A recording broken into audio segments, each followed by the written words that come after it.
काय करतोय काय काय घर सोडून निघून चाललोय इथे दुसऱ्या कोणीतरी मला घराच्या बाहेर काढण्यापेक्षा मीच गेलेलं बरं ना आणि तसंही पद्मिनी मॅम काढणारच आहेत ना मला घराच्या बाहेर त्याआधी मीच सोडून जातो आणि हे बघ तू पण तुझे जे काय कपडे आहेत ना ते भर बॅगेत आणि चल माझ्याबरोबर नाही राहायचं आता या घरात कुणी कुठेही जाणार नाही खूप अपेक्षा ठेवून घेऊन आलोय आम्ही तुला इथे असं सहजासहजी सोडणार नाही आम्ही तुला आजची चूक ही शेवटची चूक अरू अरू झालीस का शांत हे बघ आता तू सतत त्याचा विचार करून ना स्वतःला त्रास करून घेऊ नकोस अरू मी तुझ्याशी बोलतोय टिकवीचे तुम्हाला पोलिसांनी पकडलंय हे ऐकल्यानंतर किती त्रास झालाय तुम्हाला नाही सांगू शकत तुम्ही कुठे आहात कसे आहात कधी परत याल या विचारांनीच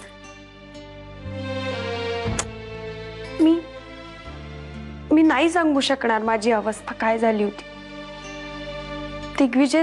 तुम्ही असे का आहात या घरावर घरातल्या माणसांवर स्वतःहीपेक्षा जास्त प्रेम आहे तुमचं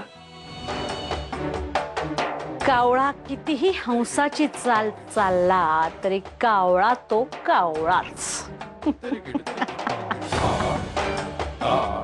काट्यानच काटा काढावा लागतो आणि अरुंधतीचा काटा काढायला शंतनू सारखाच काटा हवा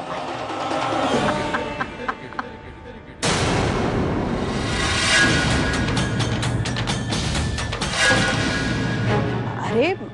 अमर दिग्विजय तुम्ही दोघंही एकदम अचानक आमच्याकडे कसे काय मग काय झालं माहितीये का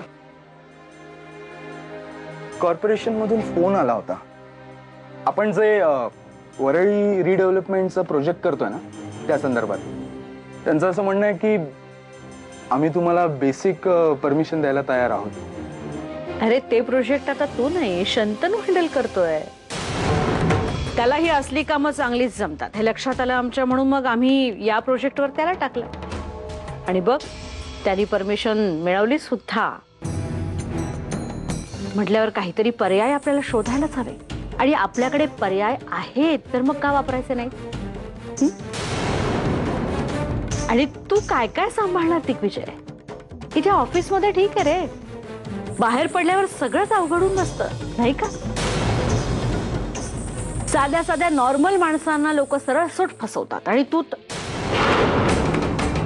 सॉरी आय मीन हे बघ आम्ही काय म्हणतोय दादा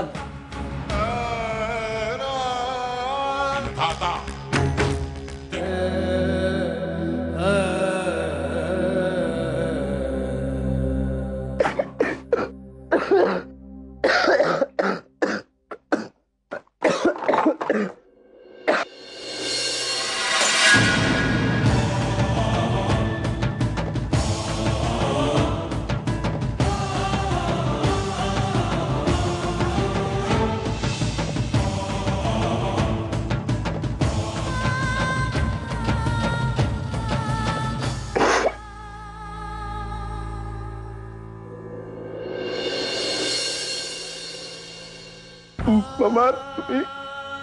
तुम्ही मला सारखं म्हणत होता ना की दिग्विजय तू अपूर्ण नाहीयेस तुला कोणाच्याही आधाराची मदतीची गरज नाहीये ग्लास का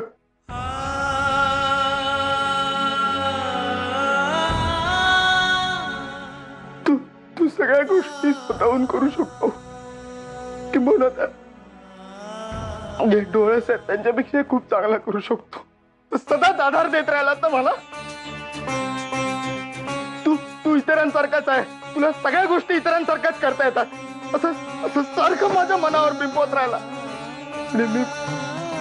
मूर्खासारखा त्याच्यावर विश्वास ठेवत राहतो